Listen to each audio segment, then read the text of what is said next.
Welcome to an episode of Taco Shorts.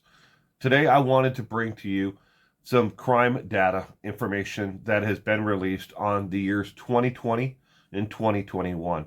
The numbers for 2022 will not be released until February of 2023. But the crime statistics for 2020 and 2021 have now been released on how crime has affected those in the most vulnerable portions of our society. In particular, I want to talk to you about the crime rate that has skyrocketed in against those with Down syndrome and those who are on the spectrum of autism.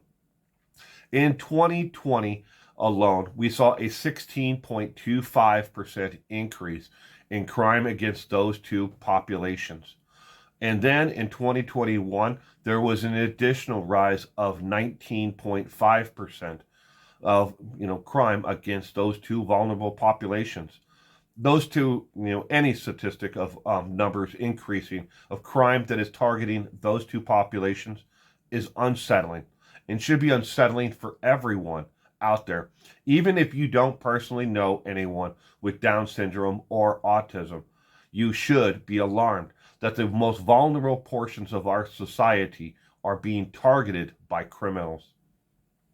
Likewise, in 2021 and in 2022, we saw quite a few news stories where those in those two vulnerable populations were fired from their jobs for a litany of different reasons. There was the boy who, a young man who was fired from a Wendy's where he had worked for over 20 years.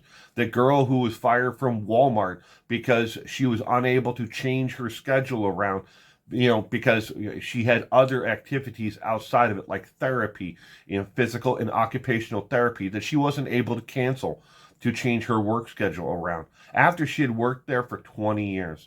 We saw the story about the boy who worked at a used car and new car dealership who was fired because customers had come in and complained about him being there and being creepy, always watching them. He wasn't actually caring about anything that they were doing. He was caring about the car. He cared about the car because that's what his job was to make sure that the cars were always clean and they didn't have fingerprints on them or dirt on them. He took his job that seriously. But they complained that he was creepy, and the owner of the actual car dealership fired him. These are unsettling because people are not understanding those who are different from themselves. All you need to do is talk to them, make it and some accommodations for these people. We make accommodations for everybody else with a disability, physical or mental disability. Why are we not making the accommodations that these people need to hold on to long-term employment? It needs to be said that those who are on the spectrum, the autism spectrum, and those with Down syndrome, only 7% of them ever have long-term fulfilling employment with one employer. Most of them are unemployed. 73% will see periods of years of unemployment in between jobs. It's not as simple as them going out and applying for a job and getting a job if they need accommodations.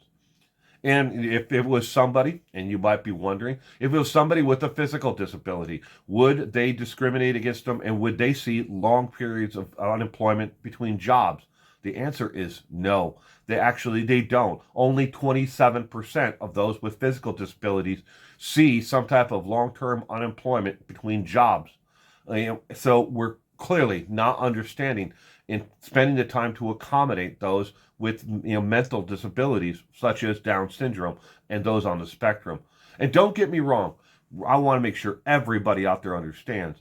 As a father of somebody who is has a son who is on the spectrum, they are not unable to learn. They are just as bright. They just have different ways of communicating. And those who are on the spectrum of Down syndrome, they understand and they learn is just as much as everybody else, but are unable to communicate in the same fashion as what we call normal. Because after all, ladies and gentlemen, what is normal nowadays? So I just wanted to bring this little video to you today to tell you about the rising crime rate against these two vulnerable portions of our society. I hope that everyone has a Merry Christmas and a Happy New Year. If I don't see you between now and then, don't forget, next weekend on Saturday, we will be doing, me and Crystal will be doing a live stream answering questions from anybody. Ask away. Only a couple of things are off the table, for questions that we will not answer. We won't give out our personal information, our addresses, our social security numbers. There's enough scammers out there who already have that information. But we won't be answering those type of questions. But everything else, if you have a question about another video that we did in the past, where the Taco Podcast is going from there, in the 2023, please join in. Next weekend, and that will be at 12 noon Pacific Standard Time next Saturday. I hope, again, you all have a happy holiday. If you don't celebrate the holiday, please enjoy your weekend and stay safe and warm out there. It is cold during the winter time in America and around the world, oddly as well. Goodbye.